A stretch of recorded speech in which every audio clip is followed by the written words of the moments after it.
Welcome! Thank you for joining us for today's lesson. This is part of a 13-lesson series brought to you by the Food Trust Nutrition Educators.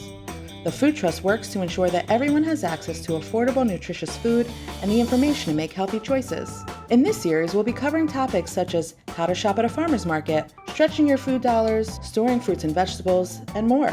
Join us every other week as we share nutrition information from my plate, as well as tips and tricks to eating more healthy food at every meal. Each bi-weekly lesson will be followed by a recipe featuring a seasonal ingredient you can find at your local farmer's market or grocery store. Meet our nutrition educators, who you'll get to know through our lessons or recipe demonstrations. We're excited to have you with us.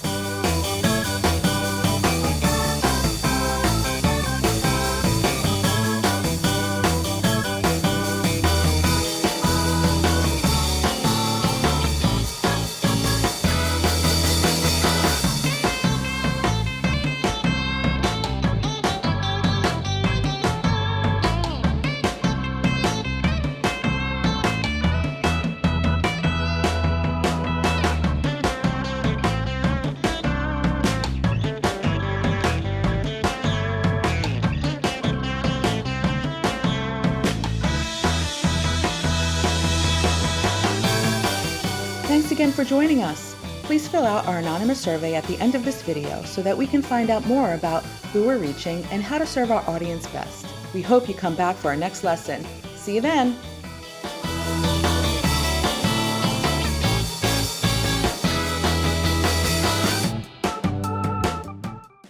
Hello, my name is Charlene, and I'm a nutrition educator here with the Food Trust. A little bit about us: we work hard to make sure people have access to delicious, nutritious food no matter where they live. We also provide nutrition education by using My Plate, which is the basis for every lesson that we teach.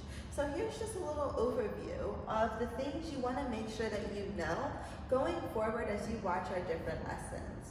For one, you'll notice that half of the plate contains fruits and vegetables. You want to keep this in mind for every single meal.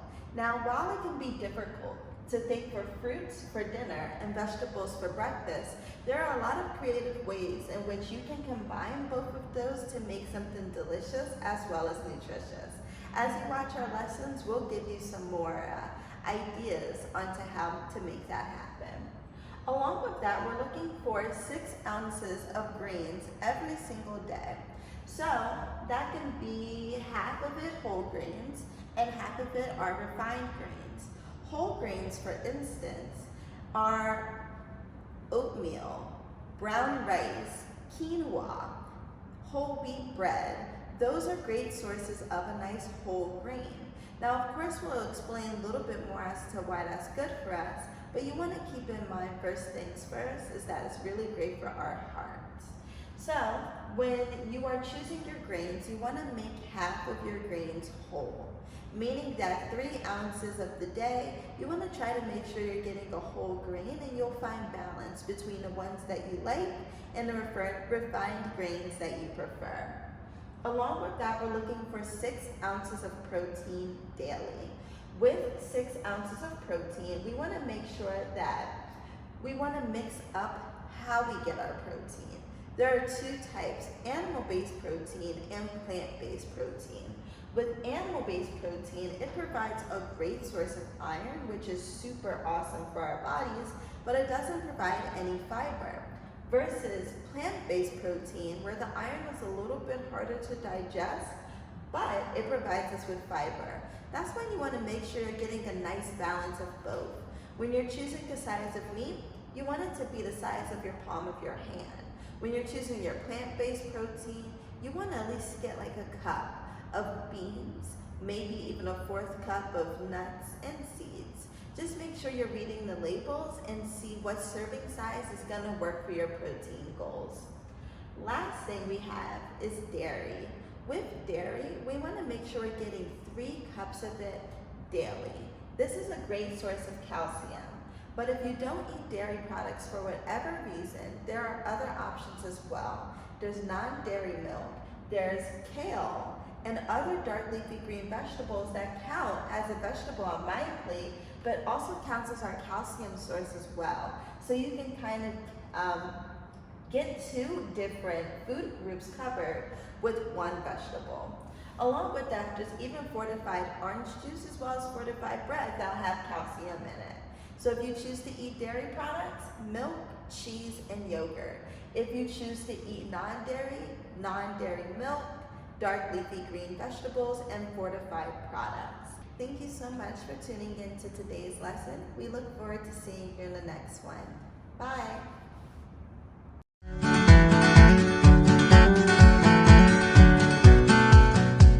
Hi, my name is Lauren.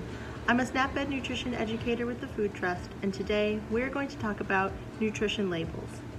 First, I want you to imagine that you're shopping at the grocery store. You're walking down the aisles, looking at the food on the shelf, trying to decide what to pick. What information do you think you need to make a decision about what food to buy at the supermarket? In order to find the information we need on the food that we buy at the grocery store, we need to look at the nutrition facts label. Here I have this oatmeal, but any packaged food that you find at the grocery store has one of these, a nutrition facts label, and they are so important for making healthy choices. The first thing you want to look at when you look at your nutrition facts label is the serving size. This serving size is so important because all the information on the label is based off of that serving size. Once you look at the serving size and you know how much of the food is 1 serving, the nutrition label will tell you everything else you need to know about the nutrition of that food. You will see things like how many calories are in a serving, how much fat, trans fat, or saturated fat, things like cholesterol, sodium, or sugars, or even the beneficial nutrients like vitamins, minerals, and fiber. So now we can see what's in our food. How do we know what we need to eat in a day and how much we should be eating?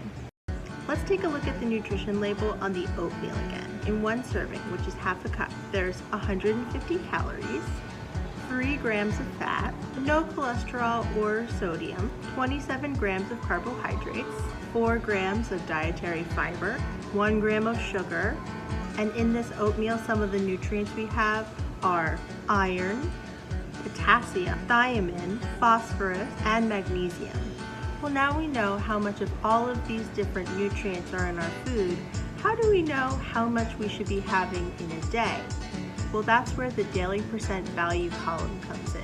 You can look at that and it tells you what percent of that nutrient you need in your day. So on this label, we can see there are 4 grams of fiber. And those 4 grams make up 13% of the fiber that you need to have every day. So now we know what the percent daily value column means on a nutrition label. But how do we use that to make sure we're eating a healthy, balanced diet every day? To figure out how to use the percent daily value to help us eat healthy, balanced meals throughout the day, let's take a look at fiber again. So we know that this oatmeal, a serving of oatmeal, has 4 grams of fiber, which is 13% of the fiber we need throughout the day. So if we know that eating 1 serving of oatmeal for breakfast will give us 13% of the fiber we need throughout the day, then we know that we need to get the remaining 86% from other foods that we eat throughout the rest of the day. By paying attention to the percent daily value, we can pay attention to the fiber we eat throughout the whole day and make sure that we're getting 100% of the fiber we need throughout the day. And we can do this with all of the nutrients we need by reading the nutrition facts label. Thanks again for watching. Hello there. Thank you so much for tuning in to today's lesson all about nutrition facts labels. We went through quite a few things about nutrition facts labels, so let's make sure we review those things to make sure we stay sharp. We learned that by reading the nutrition facts labels, we're really able to make sure that we are getting our proper vitamins and minerals throughout the day, as well as maximizing on our food budget because we know about the serving size from our packaged food and we can either save it for longer or we know that it counts as 1 serving, so we plan a meal around that. So when you're looking at your nutrition facts label, the first thing you want to review is the serving size. When you have a serving size number that you can work with, you can then look at everything else and see if you need to keep those numbers the same, add or subtract. For instance, a half a cup of beans counts as one serving in this can, and it's about 3.5 servings in this can. So with half a cup of beans, we then look at the total fat. When it comes to fat, we want to make sure that we're not getting any saturated fat, or at the very least as little as possible. Saturated fat clogs up our arteries, and it doesn't really do the greatest things for our body. When our arteries are clogged, we're just not able to function the way that we need to. Heart disease, heart attack, stroke are the things that we're trying to avoid.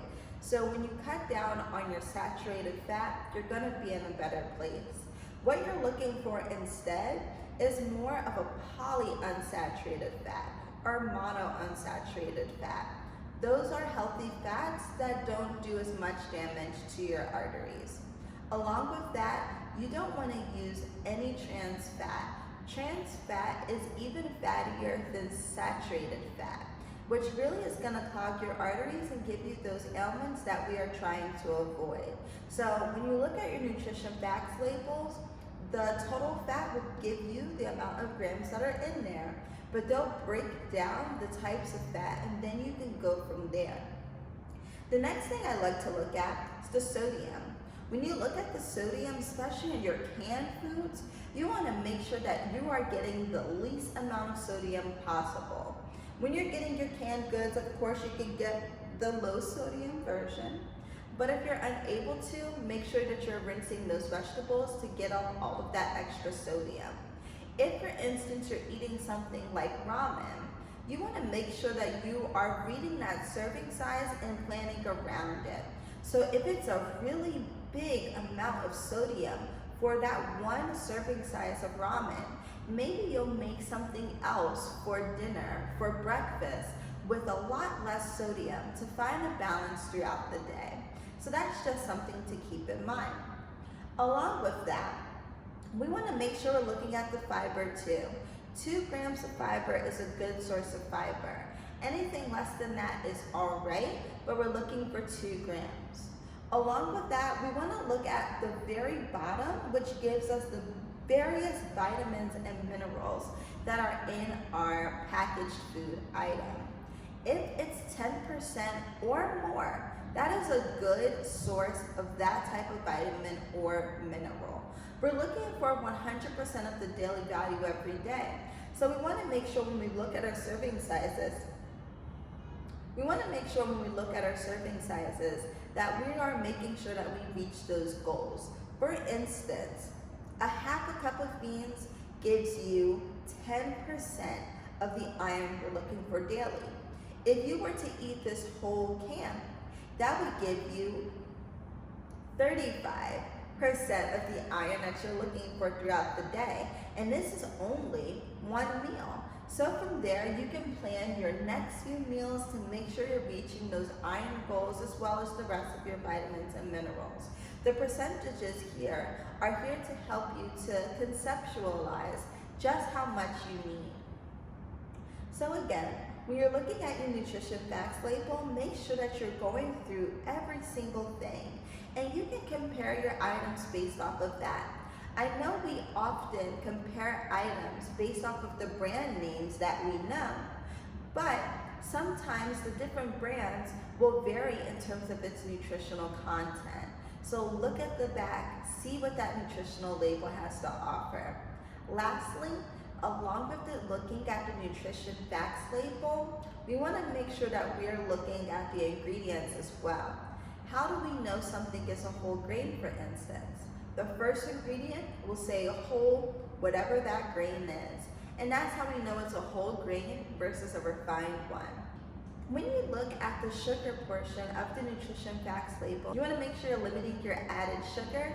That way you can cut down on your sugar consumption. For instance, something like dried cranberries often has a lot of added sugar. While it does help us to get our fruit serving through the dried version, and we only eat 1/4 of a cup, that can still give us a lot of sugar. So make sure you're reading your nutrition facts label and make your choices based off of that. When you are looking at the ingredients, first ingredient, you want to make sure, especially in your grain products, that it's a whole grain. When it's a whole grain, the first ingredient will show that it is the whole, whatever that grain is. And that's gonna make you know just how much of your nutrition you're getting from that product versus it being refined grain, which doesn't have any fiber or any nutrients in it for the most part. Lastly, when it comes to reading the ingredients, you can also see when there is added sugar. With added sugar, there are so many different names for it. For instance, molasses, honey, brown rice syrup, any kind of syrup like corn syrup, high fructose corn syrup, and so on. All of those are different names for sugar. So when you look at your packaged product, if you see sugar listed multiple times, maybe you want to consider how much of that product you eat, or if you can choose another one that has a little bit of less added sugar to it. So thank you so much for attending today's lesson. We really appreciate it. We look forward to seeing you again in the next one. Bye.